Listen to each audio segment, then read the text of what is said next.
Hello, I'm Brian Morande, and this is my presentation on developing countries and technology. First, I'd like to start by defining what is a developing country. There are various different interpretations on how to delineate a developing country from a developed country. Several of the top world organizations generally agree on the following criteria. First, the country has a low human development index, which is a measurement from the United Nations and is derived from several factors including life expectancy, educational levels, and gross domestic product. Second, the country generally has a gross national income per capita below $12,476. This is the mark used by the World Bank to define high income economies. So, in their definition, anything less than that would be considered developing. In addition, these countries typically are not as industrialized as the developed world, but they are in a position to experience higher economic growth. Some of you may recognize the acronym BRIC, which represents the top emerging countries of the developing world: Brazil, Russia, India, and China. Since technology is such a broad term, I wanted to focus my presentation on how personal technology improves the growth opportunities of a developing country. When I started researching, I noticed a pretty obvious trend which can be seen in this chart. Developed and emerging countries have greater access to personal communications technology, while developing countries with slower economic growth lack access to this same infrastructure of IT. Many economists actually believe that if a developing country is provided with this technology, then the new infrastructure of IT will provide economic growth.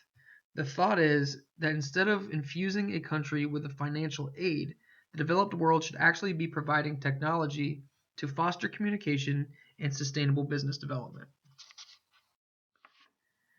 I'll focus on three main areas of how mobile devices and personal technology can improve the development of these countries.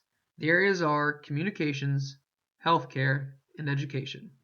I chose these because they are all factors that are considered in determining if a nation qualifies as a developed country.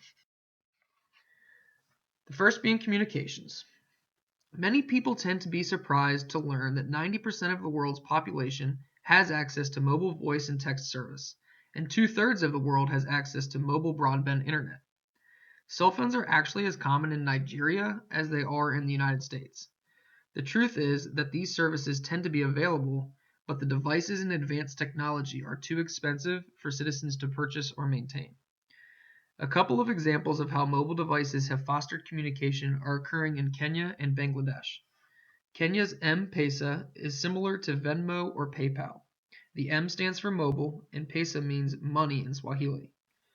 The success of this application has been widely acknowledged throughout the world and was based on the fact that Kenya did not have an established banking system. With a need for peer-to-peer banking transactions, Kenya's mobile money transfers now account for 25% of the country's GDP. This is an example of a concept called leapfrogging, in which a developing nation surpasses the traditional technology of a developed nation because they do not have an established system to slow the implementation. A second example of communications is Grameenphone in Bangladesh. Grameenphone established mobile phone service between 1997 and 2000 for 99% of the country. The creators of Grameenphone felt that the ability of the country to easily communicate and stay connected would have the biggest impact on their country's economic growth. It turned out that they were right. 10 years after it launched, the country's GDP had increased over 250%. In a 2007 study, Deloitte estimated that Grameenphone contributed over $91 billion of value add to the domestic economy. This was an increase of nearly $70 billion in just 3 years. The next factor I would like to talk about is healthcare. Developing countries tend to be challenged with inferior healthcare because they lack access to the proper equipment and knowledgeable professionals. Personal devices like wearable technology and mobile phone applications have been used to solve both of these problems. An example of wearable technology being used came to light during the Ebola crisis. Devices called stamps were created in the United States and then sent to Africa in order to combat the spread of this disease. Stamps stand for Sensor, Technology, and Analytics to monitor, predict, and protect Ebola patients. These devices collected all kinds of patient data, from body temperature to oxygen saturation, and then off-site doctors were able to track patients' health over time. In another instance, mobile phone technology is being used in Zambia to improve HIV testing by sending the results directly to clinics using automated SMS messaging systems. This ensures accuracy and confidentiality. The last factor I wanted to talk about is education. The quality of education systems in developing countries is far below what is provided in the developed world.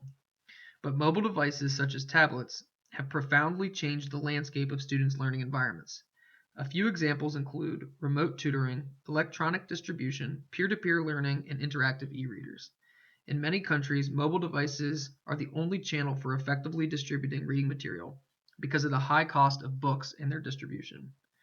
The not-for-profit organization World Reader has provided schoolchildren in a number of developing countries with access to digital books through donated Kindle e-readers.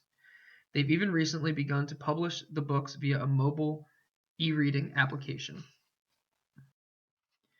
Here are a few questions for class discussion. In what ways do you see mobile phones being used in developing countries to promote economic growth? And secondly, what threats could impact the growth of a developing country by providing technology instead of financial aid?